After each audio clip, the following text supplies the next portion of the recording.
And thanks to the leadership of President Donald Trump, welcome to the beginning of a new era for American infrastructure.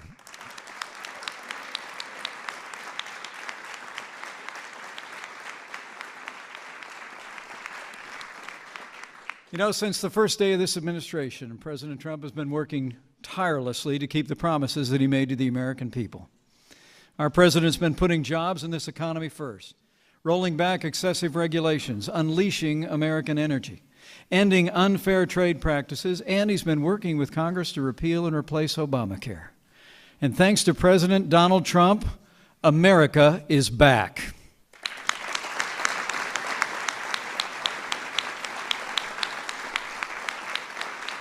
American businesses are growing and investing in America again.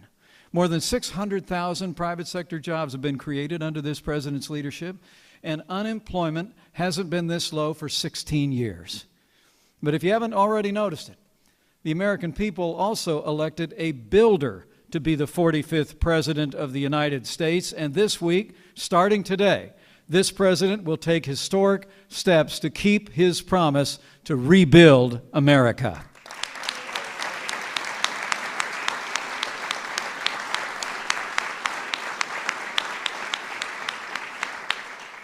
Promising to replace our crumbling infrastructure with new roads, bridges, and tunnels and airports, the action the President announces today will encourage investment, commerce, and most importantly, President Trump's action today will enhance the safety and precision of our air travel in the United States.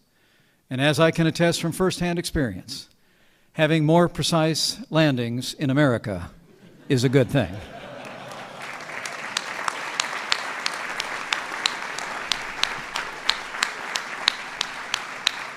So, with gratitude for his leadership and vision, and with admiration for his unwavering determination to rebuild America and restore a nation of opportunity and prosperity, it is now my high honor and distinct privilege to introduce to you the President of the United States of America, President Donald Trump.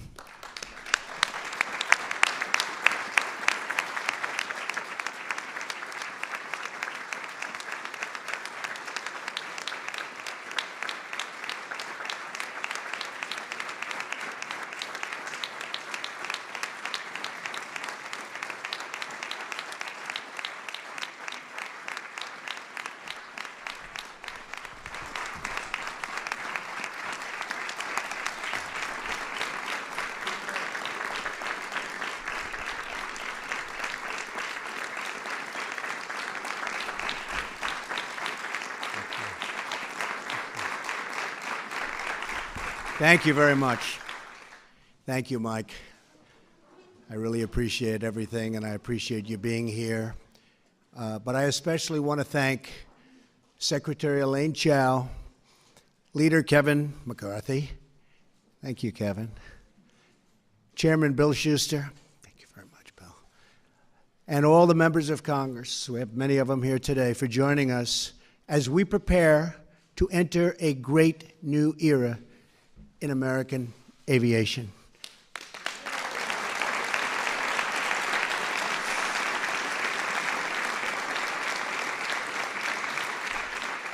It's about time, too, I can tell you.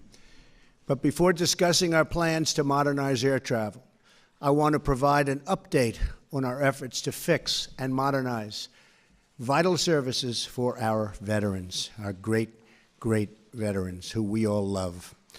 For decades, the federal government has struggled to accomplish something that should be very, very simple: seamlessly transferring a veteran's medical records from the Defense Department to the veterans' groups and to the VA. In recent years, it has taken not just days or weeks, but many months for the records to follow the veteran. This has caused massive problems for our veterans. I'm very proud to say that we are finally taking steps to solve this situation once and for all. Secretary Shulkin announced this morning that the VA will announce and modernize its medical records to use the same system as the Department of Defense. No more complications. The records will now be able to follow the veteran when they leave service, meaning faster, better, and far better quality care. Okay.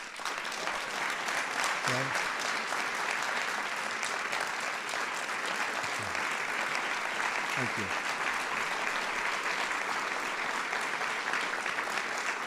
Thank you. This is one of the biggest wins for our veterans in decades, and I congratulate Secretary Shulkin for making this very, very important decision. Thank you, Secretary. Appreciate it. I appreciate it. He's done a great job. Stand up, Secretary. Where's Secretary Shulkin? What a great job. Thank you. Of course, there is still much work to do, but for today's action, it shows the determined leadership and what it can accomplish. Great, great reform. So again, to David Shulkin, thank you. To all of our veterans who have served this nation, a very, very special thank you. This is truly wonderful, really monumental reform. So important for our veterans, but it's just the beginning. We're here today to discuss another issue that has gone unsolved for far too long. For too many years, our country has tolerated unacceptable delays at the airport, long wait times on the tarmac, and a slowing of commerce and travel that costs us billions and billions of dollars in lost hours and lost dollars themselves. Today, we're proposing to take American air travel into the future, finally, right? Finally. It's a long time.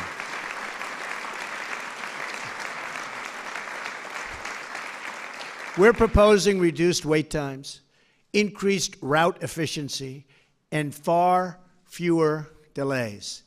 Our plan will get you where you need to go more quickly, more reliably, more affordably, and yes, for the first time in a long time, on time.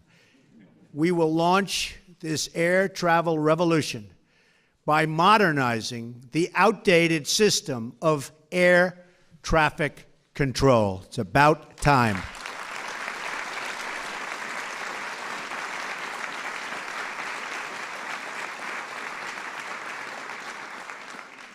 Since the early days of commercial air service, the federal government has owned and operated the United States air traffic control system.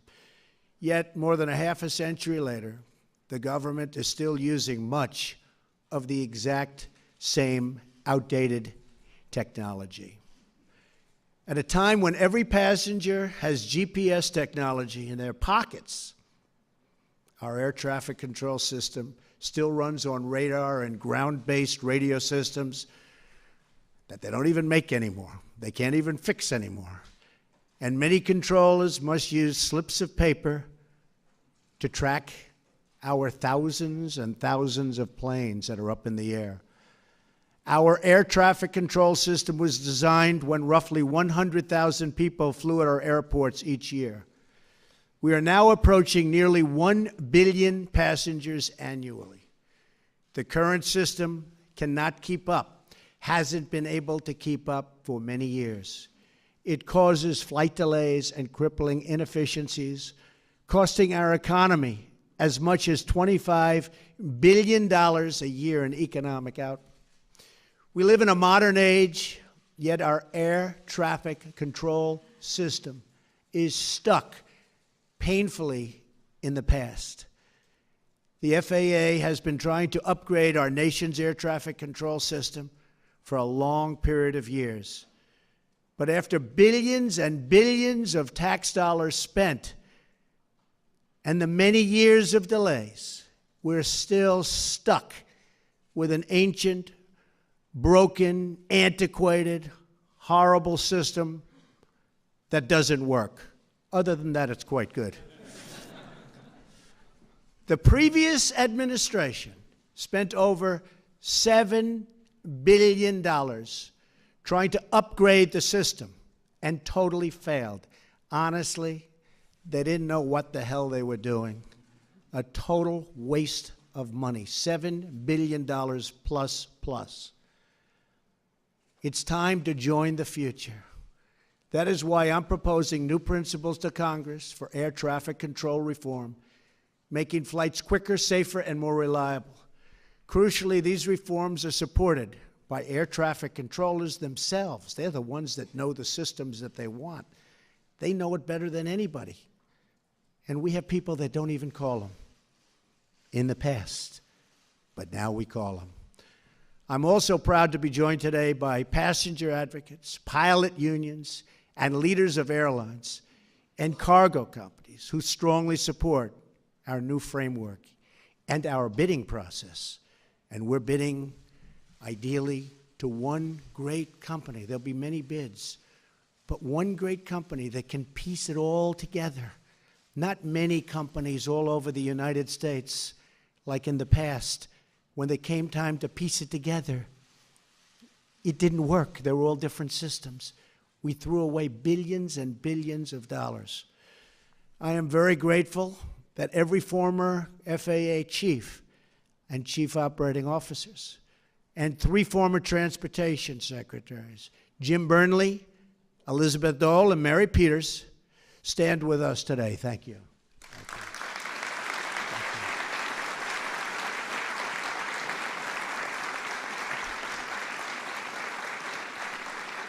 This is an incredible coalition for change all over the room. It's a coalition for change, the leaders of the industry. At its core, our new plan will dramatically improve America's air traffic control system by turning it over to a self-financing, nonprofit organization. This new entity will not need taxpayer money, which is very shocking when people hear that. They don't hear that too often. Under this new plan, the Federal Aviation Administration will focus firmly on what it does best, safety. A separate nonprofit entity would be charged with ensuring route efficiency, timely service, and a long-awaited reduction in delays. Our plan will also maintain support for rural communities and small airports, including airfields used by our Air National Guard units. Great people. And very importantly, air traffic controllers will and this will be highly valued. These are highly valued people. These are amazing people that know this system so well.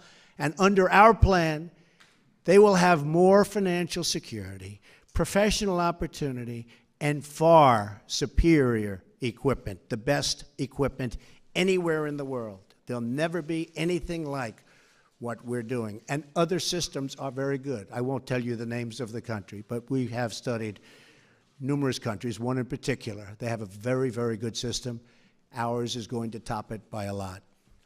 Our incredible air traffic controllers keep us safe every day, even though they are forced to use this badly outdated system. That is why we want to give them access to capital markets and investors so they can obtain the best, newest, and safest technology available. And by the way, the new technology, and I've seen it, is incredible. If we adopt these changes, Americans can look forward to cheaper, faster, and safer travel, a future where 20% of a ticket price doesn't go to the government, and where you don't have to sit on a tarmac or circle for hours and hours over an airport, which is very dangerous also before you land. Dozens of countries have already made similar changes with terrific results, and we're going to top them, actually, by a long shot. Canada, as an example, modernized their air traffic control through a non-government organization about 20 years ago, and they have cut costs significantly, adopted cutting-edge technology, and handled 50% more traffic, and actually far more than that on a relative basis compared to us.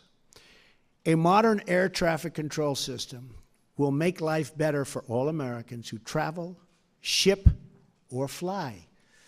It will reduce cost and increase convenience for every American consumer.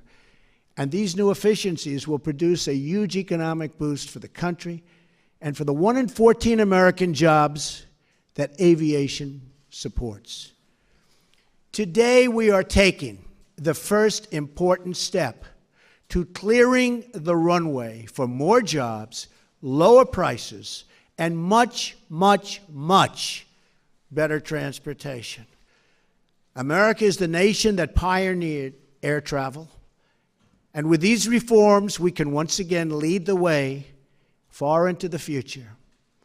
Our nation will move faster, fly higher, and soar proudly toward the next great chapter of American aviation. Thank you, God bless you, and God bless the United States of America. Thank you. Thank you very much. Thank you.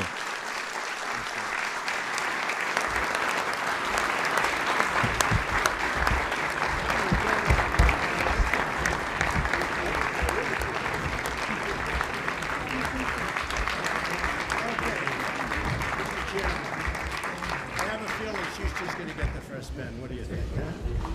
What do you think? Your leadership on this is special. This is good. It's going to push it. Thank you so much. You'll save the money in the first year.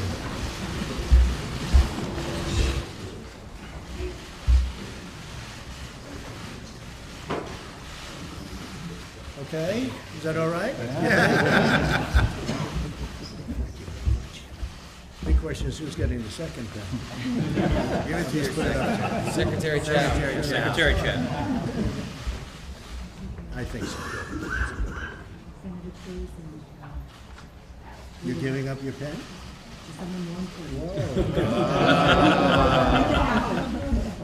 I said she was politically savvy.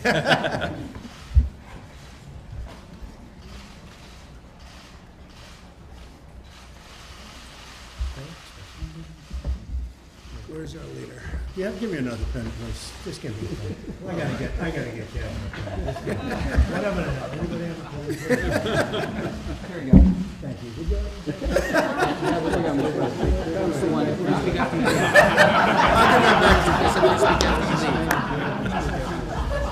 Can I get you to actually, you visited these people, your mother-in-law is turning 100. I wonder if you could just, happy birthday. Got me signing autographs now. He toured this plant, a 175-year-old plant in Hollidaysburg, Pennsylvania, Planahan. Still in operation, and Planahan's still running, and the mother-in-law's This is constituent service.